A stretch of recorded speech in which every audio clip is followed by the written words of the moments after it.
musician in here? Raise your hands. You do any kind of instrument, sing even? Okay, now put your hands down. Now, if you are an artist, raise your hand.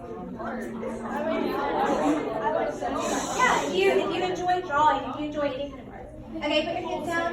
If you are an athlete, if you enjoy doing sports, wow. Goodness. Pretty much all of you are athletes. Okay, now put your hands down. Now, based on that survey, would you say that I understand who you are as a person? No, because those are just labels. Those are labels that we have been given, that humans have defined to categorize people. But they don't tell us. They might give us an idea as to who you are, but they don't tell us who exactly it is that I'm speaking to. But as humans, we tend to think that these labels define us. We categorize other people into labels, and we also place labels on ourselves as well. In 6th grade, I didn't particularly enjoy this, and I didn't care for 6th grade in general because a lot of my friends started to separate into cliques. I went to a public school in 6th grade, and they started to separate into cliques, and I started feeling as if I had a label. I felt as if people thought that I was shy just because I was an introvert and tended to be more quiet. And I didn't appreciate this label. I didn't like the way that it made me feel because my behavior started to morph in a way that fit this label that I was given. And I started to place other labels on myself as well. I started to place labels such as awkward and weird on me.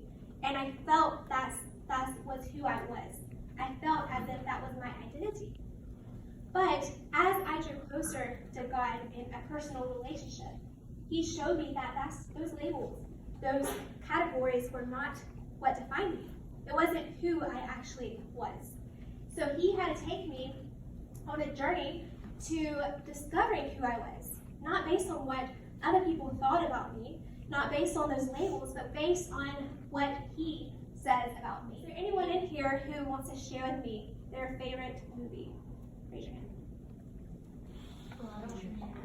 Okay, yes? Star Wars. Yeah. Okay, is there anyone else who wants to share with me? Yes. What's that? Creed. Okay, so who's the main character in Creed? Okay, so what if he, the main character in Creed, tried playing the main character, whoever you would think that you would say that is, in Star Wars? I'm not too familiar with Star Wars. That would be a completely different movie if that were the case. Writers and creators understand that. Screenwriters of movies, they understand that the main character is suited in a way that makes them the only person to fulfill that role in that story. So if you pull another character from another movie and try to have them play that role, the story would be completely different. It wouldn't be the same book. So characters are intentionally crafted in a way that is connected with that story. So in life, though, we tend to forget this. We forget that us too have been designed with a purpose. We often think that if only we could be someone else, then we would be happy. But we forget that only we, the way that we were created, can fulfill the story that God has written for us. To a kid who was 5 years younger than her, she was just saying that out of spite. So I had to make the decision not to let that hold me back from pursuing writing, not to let her words hold me back. And I'm very thankful that I didn't do that. Otherwise, I wouldn't be where I am today. And I think a lot of times this happens to us. I think the enemy will try to put people in our lives who will try to speak lies about our gifts and hold us back from pursuing them.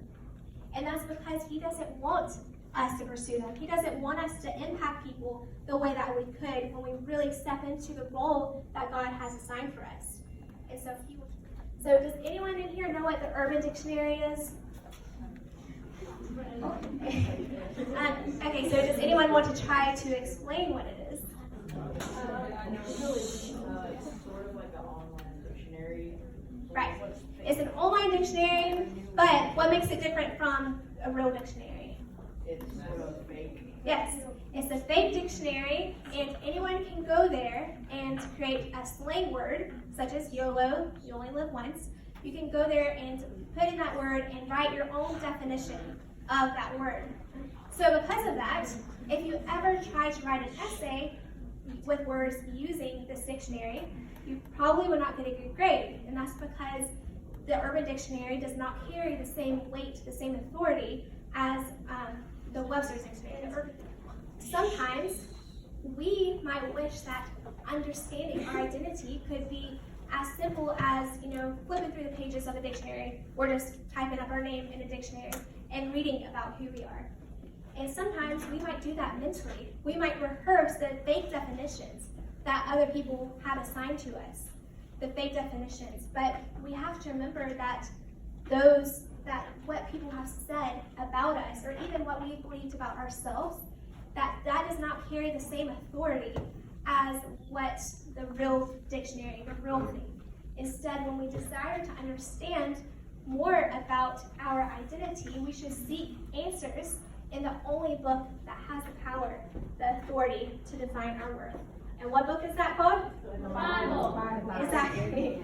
The Bible. Say it with me after me, okay? The three truths that we learned today. The first is, I am created for a purpose. I am created for a purpose. And I am called for a purpose. I am called for a purpose. And I am loved because of a purpose. I am loved because of a purpose.